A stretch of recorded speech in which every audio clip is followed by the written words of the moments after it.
विद्यार्थी मित्रो, पहिला पेपर अभ्यासल्यानंतर आपण आज दुसऱ्या पेपर विषयी माहिती मिळवणार आहोत. दुसऱ्या पेपरचे आपण इंट्रोडक्शन बघणार आहोत.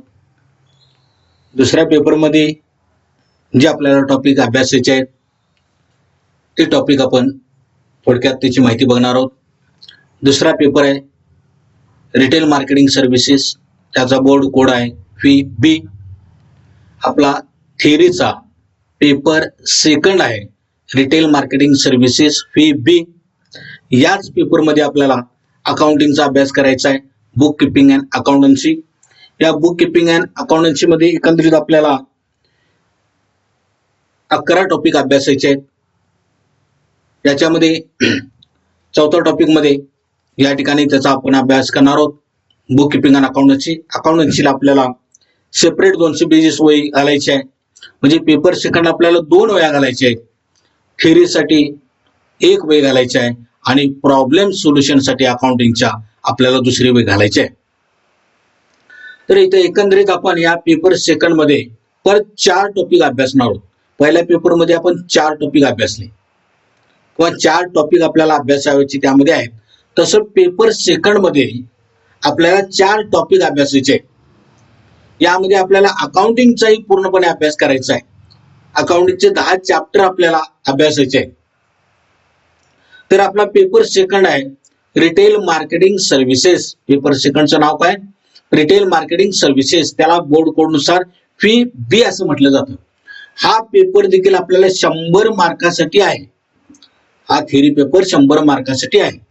म्हणजे प्रश्नपत्रिका आपली येणार सामायिकची 80 मार्काची, वार्षिकची 80 मार्काची आणि सामायिकपूर्वी एक टेस्ट या पेपरची असणार आहे 30 मार्काची आणि ट्युटोरियल 10 मार्काच्या. असे एकंदरीत हे तुम्हाला 30 आणि 20 50 मार्क, त्यापैकी कन्व्हर्शन करून 20 मार्क आम्ही तुम्हाला देणार आहोत. असे सामायिकचा पेपर 80 मार्काचा आणि इंटरनल मार्क 20 असा 100 मार्काचा पेपर असेल. तसंच वार्षिक परीक्षेचा सामायिक नंतर टेस्ट ट्युटोरियल तुम्हाला टेस्ट 30 मार्काची, 2 ट्युटोरियल असे मार्क 50. ते 50 पैकी आम्ही 20 पैकी तुम्हाला मार्क देणार आहोत. 50 पैकी एवढे तर 20 पैकी किती काढून देणार आहोत. आणि वार्षिक परीक्षेचा पेपर थिअरीचा 80 मार्काचा असेल. आणि म्हणजे हे इंटरनल 20 मार्क आणि थिअरीचा पेपर वार्षिक 80 मार्काचा असे मिळून 100 मार्कासाठी हा पेपर आपल्याला अभ्यासायचा आहे. या पेपर मध्ये देखील आपल्याला वर्षभर सामायिक पर्यंत 2 टॉपिक अभ्यासायचे आहेत आणि सामायिक नंतर आपल्याला 2 टॉपिक अभ्यासायचे आहेत. मात्र अकाउंटिंगचा जो अभ्यासक्रम आहे तो आपण वर्षभर घेणार आहोत. वर्षभर आपण अकाउंटिंगचा अभ्यास घेणार आहोत. भरपूर आपण अकाउंटिंगचे भरपूर आपण प्रॉब्लेम्स घेणार आहोत, कारण 10 टॉपिक आपण अकाउंटिंगच्या याच्यामध्ये अभ्यासणार आहोत. त्यामुळे वर्षभर अकाउंटिंगचा मात्र आपण अभ्यासक्रम घेणार आहोत. बाकी चॅप्टर आपण त्या पद्धतीने वेटे देऊन आपण शिकवणार आहोत. तर यामध्ये पहिला टॉपिक आहे customer services orientation. Customer service orientation म्हणजेच ग्राहक सेवा अभिमुखता असे याला मराठीमध्ये म्हणतात. कस्टमर सर्व्हिस ओरिएंटेशन, ग्राहक सेवा अभिमुखता.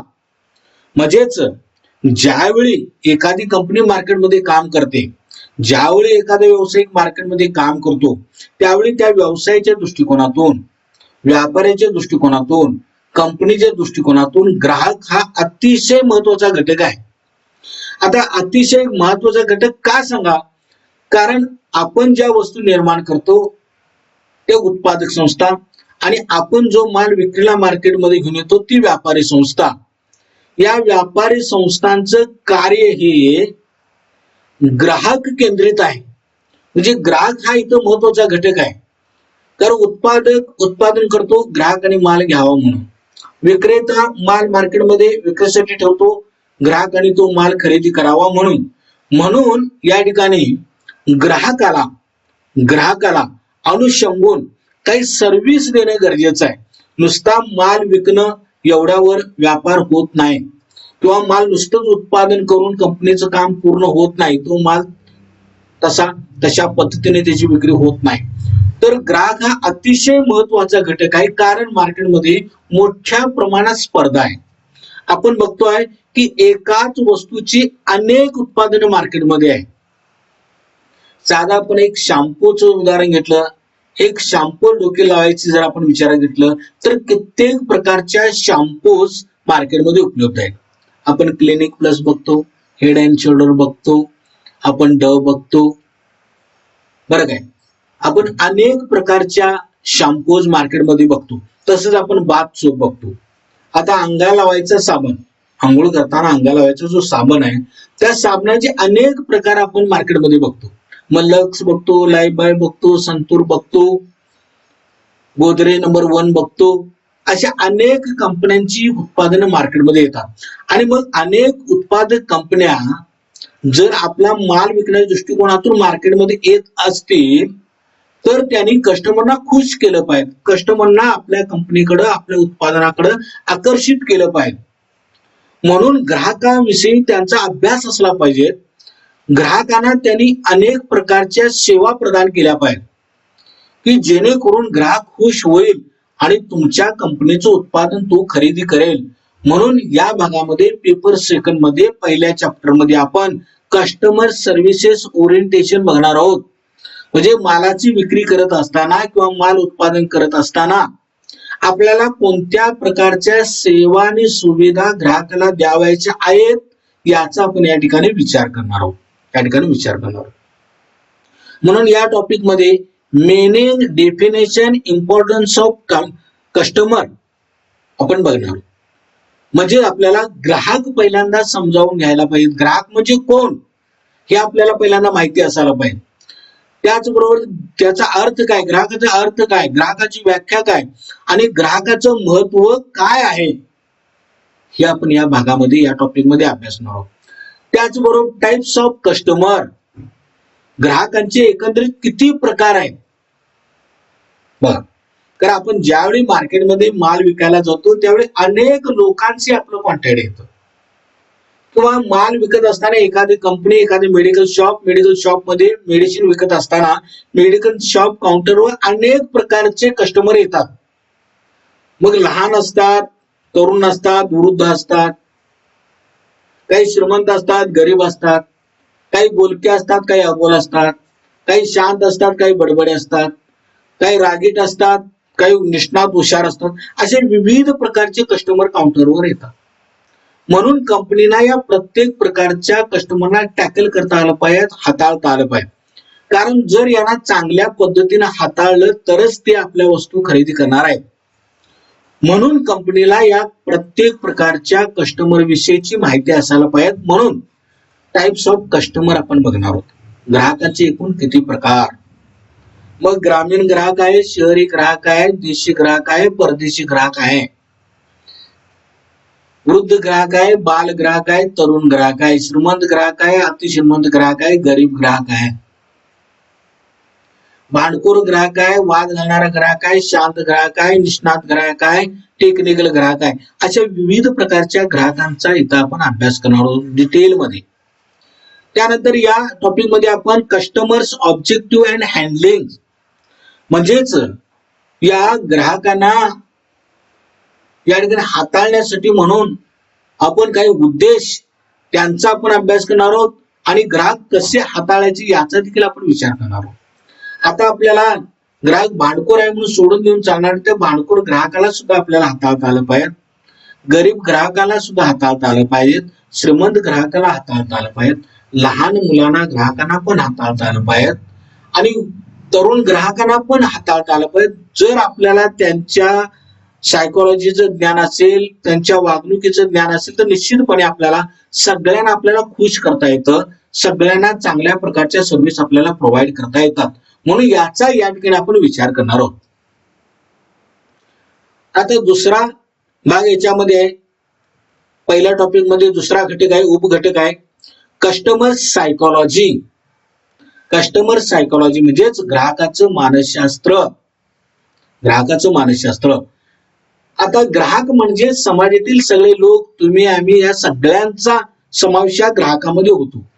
म्हणून बघा, प्रत्येक व्यक्ती वेगळी आहे, प्रत्येकाचा स्वभाव वेगळा आहे आणि जेवढ्या व्यक्ती आहेत तेवढ्या प्रवृत्ती पण आहेत. म्हणजे ज्या प्रत्येकाचं मानसशास्त्र वेगळं आहे, प्रत्येकाची सायकॉलॉजी वेगळी आहे. म्हणून या ग्राहकांच्या मानसिकतेचा सायकॉलॉजीचा आपण विचार करणार आहोत, अभ्यास करणार आहोत. कारण जर ग्राहकाची सायकॉलॉजी आपल्याला समजली, ग्राहकाचं मानसशास्त्र जर आपल्याला समजलं, तर निश्चितपणे त्या ग्राहकांना हाताळणं आपल्याला सोपं जातं. बघा, एखाद्या मित्राचा आपल्याला स्वभाव कळाला तर त्याच्याबरोबर आपल्याला मैत्री करणं सोपं जातं. तसंच इथं एखादा ग्राहक आपल्याला जर समजला तर त्याच्याबरोबर विक्रीचा व्यवहार करणं किंवा खरेदी विक्रीचा व्यवहार करणं आपल्याला सोपं जातं. म्हणून ग्राहकांच्या सायकॉलॉजीची, ग्राहकांच्या मानसशास्त्राची इथं स्टडी आपल्याला करायची आहे. तर यामध्ये customers rejections in various types of consumer goods, म्हणजे ज्या ठिकाणी आपल्याला अनेक प्रकारचे वस्तूचे ग्राहक आपल्याला या ठिकाणी अभ्यासायचे आहेत. त्याचबरोबर मिनिंग ऑफ कस्टमर सायकॉलॉजी आणि इट्स इम्पॉर्टन्स, म्हणजेच ग्राहकाच्या सायकॉलॉजीचा, ग्राहकाच्या मानसशास्त्राचा अर्थ इथं समजावून घेणार आहोत, प्रकार आपण इतर अभ्यासणार आहोत आणि त्याचं महत्व देखील अभ्यासणार आहोत. का ग्राहकांच्या मानसशास्त्राचा आपल्याला अभ्यास करायचा आहे, का ग्राहकांच्या स्वभावांचा आपल्याला अभ्यास करायचा आहे, त्याचं महत्व व्यवसायाच्या दृष्टिकोनातून काय आहे याचा या ठिकाणी आपण विचार करणार आहोत. आता पहिल्या टॉपिक नंतर आपण दुसरा टॉपिक अभ्यासणार आहोत, banking and insurance. Banking and insurance, banking and insurance. आता व्यवसायाच्या दृष्टिकोनातून, कंपनीच्या दृष्टिकोनातून बँकेचं महत्व फार आहे आणि इन्शुरन्स कंपनीचं पण महत्व फार आहे. कारण व्यापार चांगल्या पद्धतीने चालायचा असेल, कंपन्या चांगल्या पद्धतीने चालायच्या असतील, उद्योग व्यवसाय चांगल्या पद्धतीने जर चालायचे असतील, उद्योग व्यवसाय जर चांगल्या पद्धतीने मार्गक्रमण करावायचे असतील, तर त्यासाठी बँकेचं आणि इन्शुरन्सचं महत्व हे अनन्यसाधारण आहे. जर बँक नसेल तर उद्योग व्यवसाय चालणारच नाही, किंवा इन्शुरन्स नसेल, विमा नसेल तर चांगल्या पद्धतीनं कंपन्या आणि व्यवसाय सुद्धा चालणार नाही. म्हणून आपण या टॉपिक मध्ये, या भागामध्ये इन्शुरन्सचा म्हणजेच विम्याचा आणि बँकेचा अभ्यास करणार आहोत, बँकेचा अभ्यास करणार आहोत. म्हणून याच्यामध्ये आपण उपघटक बघणार आहोत.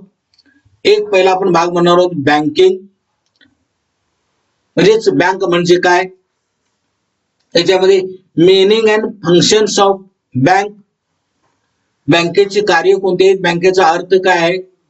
त्याचबरोबर केवायसी म्हणजे काय, नो युअर कस्टमर, म्हणजेच ग्राहकाची बँकेला ओळख असणं आणि बँक ग्राहकांची ओळख करून घेते, त्यासाठी म्हणून केवायसी करावं लागते. म्हणून केवायसीचे नॉर्म्स काय आहेत, म्हणजे बँकेच्या ग्राहकाची ओळख पटवून देण्यासाठी म्हणून तिथं कोणत्या प्रकारची माहिती बँकेला द्यावी लागते याचा इथं आपण अभ्यास करणार आहोत. त्याचबरोबर या ठिकाणी आपण ई बँकिंग बघणार आहोत. आजचा जमाना आपण बघतोय बघा, आज आपण ई बँकिंगची कन्सेप्ट अस्तित्वात आलेली. प्रत्येक बँकेमध्ये कॉम्प्युटर बसवलेला आहे, संगणक बसवलेला आहे. सगळे व्यवहार आज संगणकाद्वारे होतात. मॅन्युअली म्हणजे हँडलिंग जे काही व्यवहार होत होते ते आता जवळजवळ संपुष्टात येत आहेत. सगळ्या ठिकाणी बँकेमध्ये आज कॉम्प्युटर वर सगळे व्यवहार होत आहेत. म्हणून यालाच इलेक्ट्रॉनिक मीडियाचा वापर करून जी बँकांची सर्व कार्य ती पार पाडणं म्हणजेच ई बँकिंग होय. म्हणजेच बँकांची म्हणजे ठेवी स्वीकारण्यापासून, कर्ज देण्यापासून, पैसे काढण्यापासून, पैसे ट्रान्सपोर्ट करण्यापर्यंत, प्रॉमिसरी नोट स्वीकारण्यापासून, चेक, ड्राफ्ट, हुंडी देण्यापर्यंत सगळे व्यवहार इलेक्ट्रॉनिक मीडियाचा वापर करून करणं म्हणजे ई बँकिंग होय. म्हणून ई बँकिंग म्हणजे काय, इलेक्ट्रॉनिक मीडियाचा वापर करून बँकेचे व्यवहार कसे होतात याची स्टडी आपण यामध्ये बघणार आहोत. त्याचबरोबर टेलिमोबाईल बँकिंग म्हणजे टेलिफोनद्वारे किंवा मोबाईलद्वारे सुद्धा आपण काय करतो, पैशांची देवघेव करतो. आज आपल्याला बँकेमध्ये सुद्धा जायची गरज नाही. आज आपल्या मोबाईलमध्ये अनेक ऍप असे आहेत की त्या ऍपद्वारे आपण घर बसल्या एखादी वस्तू गुगलवर, बरं का, अमेझॉनवर, फ्लिपकार्टवर आपण खरेदी करू शकतो आणि तिथंच आपण आपल्या मोबाईलवरून, आपल्या बँकेच्या बॅलन्स मधून, आपण फोन ऍपद्वारे, आपण भीम ऍपद्वारे, आपण गुगल ऍपद्वारे आपण पैसे पे करू शकतो. म्हणजेच इलेक्ट्रॉनिक मीडियाचा वापर करून बँकेची सगळी फंक्शन, सगळी कार्य आपण पार पाडू शकतो. याचा आपण यामध्ये विचार करणार आहोत. म्हणजे मोबाईल बँकिंग म्हणजे काय, टेलिफोन बँकिंग म्हणजे काय, त्याचबरोबर एटीएम म्हणजे काय. एटीएम म्हणजे काय, तरी काय ते ऑटोमॅटिक ट्रेलर जे मशीन आहे, म्हणजे बँकेमध्ये आपल्याला जायची गरज नाही. एटीएम कार्ड घेऊन जर आपण एटीएम मशीन मध्ये क्रॅश केलं तर आपल्याला पटकन आपण पिनकोड जर दाबला तर आपला बॅलन्स आपल्याला कळतो आणि त्या बॅलन्स मधून आपल्याला पैसे विड्रॉल करता येतात किंवा पैसे आपल्याला ट्रान्सफर सुद्धा एटीएम मशीनवर आपल्याला करता येतात. म्हणून याविषयी एटीएम म्हणजे काय, एटीएम द्वारे पैसे कसे काढले जातात, एटीएम द्वारे पैसे कसे ट्रान्सफर केले जातात, एटीएम चे पैसे काढल्यानंतर कसे आपल्याला मेसेज येतात, याचा सुद्धा या ठिकाणी आपण अभ्यास करणार आहोत. त्याच्यावर प्रॅक्टिकल सुद्धा आपण घेणार आहोत. म्हणजे एटीएम सर्व्हिस कशी आहे, बँकेमध्ये सेवा जी दिली जाते त्याला लिमिट आहे, पण एटीएम मध्ये 24 तास तुम्हाला सेवा मिळते. बँक 11ला चालू होते, बँकेचे व्यवहार 3ला बंद होतात. म्हणजे या कालावधीतच बँकेमध्ये गेला तर तुम्हाला पैसे मिळतात. पण एटीएमचं तसं नाही. एटीएम मध्ये रात्री 12ला जरी गेला तरी पैसे मिळतात, सकाळी 6ला जरी गेला तरी पैसे मिळतात, दुपारी जरी पैसे गेला तरी पैसे मिळतात, रात्री 9-10ला जरी गेला तरी पैसे मिळतात. म्हणून या ठिकाणी आपण या एटीएमचं महत्व, सर्व्हिस सगळं आपण या ठिकाणी अभ्यासणार आहोत. त्याचबरोबर डेबिट कार्ड आणि क्रेडिट कार्डचा सुद्धा आपण अभ्यास करणार आहोत. डेबिट कार्ड म्हणजे काय, क्रेडिट कार्ड म्हणजे काय. आता बँकेमध्ये आपण क्रॅश करून पैसे काढताना आपण डेबिट कार्ड म्हणतो, तशाच पद्धतीने बँक आपल्याला क्रेडिट कार्ड देते. जर बँकेचा आपण कायमस्वरूपीचा कस्टमर असेल, चांगल्या प्रकारचे व्यवहार जर आपण करत असू तर बँक आपल्याला या ठिकाणी क्रेडिट फॅसिलिटीची सेवा उपलब्ध करून देते. क्रेडिट फॅसिलिटीची सेवा आपल्याला उपलब्ध करून देते, त्याचा आपण या ठिकाणी विचार करणार आहोत. त्याचबरोबर लोन्स आणि ऍडव्हान्सेस म्हणजे काय, बँकाचं कर्ज देणं म्हणजे काय, किंवा बँक ऍडव्हान्स पैसे देते म्हणजे काय, याचा देखील आपण या ठिकाणी विचार करणार आहोत. त्याचबरोबर एनईएफटी आणि आरटीजीएस म्हणजे काय. आता पैसे पाठवण्याच्या वेगवेगळ्या पद्धती आहेत, त्या पद्धतीचा आपल्याला अभ्यास असायला पाहिजे. कारण आपण आज नवीन जगामध्ये वावरत आहोत, इलेक्ट्रॉनिक जगामध्ये वापरतो आहोत आणि कॉमर्सचा आपण अभ्यास करतो आहोत. म्हणजे कॉमर्सचे जे व्यवहार करत असताना एखाद्या कंपनीमध्ये तुम्ही जर नोकरी लागली असाल तर त्या नोकरीच्या ठिकाणी तुम्हाला ही कामं करावी लागतात, म्हणून त्याची ज्ञान तुम्हाला असायला पाहिजे. किंवा दररोजच्या व्यवहारामध्ये सुद्धा आपल्याला एखादे पैसे जर डायरेक्ट पाठवायचे असतील तर आपल्याला मोठी रक्कम जर पाठवायची असेल तर आपण आरटीजीएस करतो. म्हणजे आरटीजीएस म्हणजे काय, एनईएफटी म्हणजे काय, हे आपल्याला या ठिकाणी अभ्यास करायचा आहे. त्यानंतर आपण बघणार आहोत दुसऱ्या चॅप्टर मध्ये बी, सेंट्रल बँक म्हणजे काय, मध्यवर्ती बँक म्हणजे काय. मध्यवर्ती बँक म्हणजे काय, सेंट्रल बँक म्हणजे काय, त्या बँकेचे कार्य काय, त्या बँकेचा अर्थ काय, त्या बँकेची व्याख्या काय आहे, हे आपण बघणार आहोत. त्याचबरोबर क्रेडिट कंट्रोल टूल्स म्हणजेच क्रेडिट कंट्रोल म्हणजेच या ठिकाणी क्रेडिट कशा पद्धतीने कंट्रोल केलं जातं, त्याचे टूल्स काय, त्याची साधनं कोणती आहेत, कुठल्या पद्धतीची साधनं वापरली जातात, याचा आपण इथे विचार करणार आहोत. बरोबर, CRR याचा देखील आपण विचार करणार आहोत. त्याचबरोबर SLR टाइप्स ऑफ बँक याचा देखील आपण विचार करणार आहोत. म्हणजेच ऍडव्हान्स बँकेमध्ये कुठल्या प्रकारची कार्य कशा पद्धतीने पार पाडली जातात हे आपण इथं अभ्यास करणार. आणि हे अतिशय गरजेचं आहे. सर्वसामान्य लोकांना सुद्धा याची माहिती असणं गरजेचं आहे, कारण बँकेमध्ये कशा पद्धतीने व्यवहार चालतात, कशा पद्धतीने पैसे काढायचे असतात, कशा पद्धतीने पैसे ट्रान्सफर करायचे असतात, कशा पद्धतीचे पैसे काढताना फॉर्म भरायचे असतात, हे सगळी प्रॅक्टिकल देखील आपण बघणार आहोत आणि डिटेल स्टडी आपण बघणार आहोत. यामध्ये दुसरा भाग आहे, दुसऱ्या टॉपिक मध्ये इन्शुरन्स म्हणजेच विमा. आता विमा म्हणजेच या ठिकाणी व्यवसायामध्ये जी रिस्क आहे, व्यापारामध्ये रिस्क आहे, कंपनीमध्ये जो धोका आहे तो धोका कमी करण्यासाठी, म्हणून रिस्क कमी करण्यासाठी म्हणून विमा कंपनीकडून विमा उतरवला जातो. विमा उतरवणं म्हणजेच विमा कंपनी बरोबर विम्या संदर्भात करार करणे होय. आणि करार यासाठी केला जातो, जेवढ्या मालाचा आपल्याला विमा उतरायचा आहे तेवढ्या मालाच्या किमतीवर विमा कंपनीने ठरवून दिलेला आपल्याला क्लेम नंतर विम्याचे इन्स्टॉलमेंट भरल्यानंतर विमा कंपनी आपल्याला सुरक्षा कवच देते. म्हणजेच विमा हा केला जातो. म्हणजे विमा कंपनी बरोबर करार करणं म्हणजेच विमापत्र स्वीकारणं, विमापत्राचा फॉर्म भरून कंपनीकडे देणं आणि विमा स्वीकारणं होय. विम्याचं महत्व अनन्यसाधारण आहे. आज विमा सर्व क्षेत्रामध्ये विमा उतरलेला आहे. अगदी शेतकऱ्याचा शेत पीक विमा सुद्धा उतरलेला आहे. आपल्या आयुष्यावर आपण आयुर्विमा उतरवतो आपल्या मुलांच्यावर आपण मुलाचा विमा उतरवतो, आपल्यावर विमा उतरवतो, आपले एखादे ऍसिड असेल तर ऍसिडवर विमा उतरतो. तसंच व्यापारामध्ये मालाचा विमा उतरला जातो. कंपनीचे वाहन असतील तर वाहनांच्यावर विमा उतरला जातो. कंपनीचं गुदाम असेल तर गुदामामध्ये माल साठवून करून ठेवला जातो, म्हणून त्या गुदामावर विमा उतरला जातो. कारण सगळीकडे धोका आहे, सगळीकडे रिस्क आहे.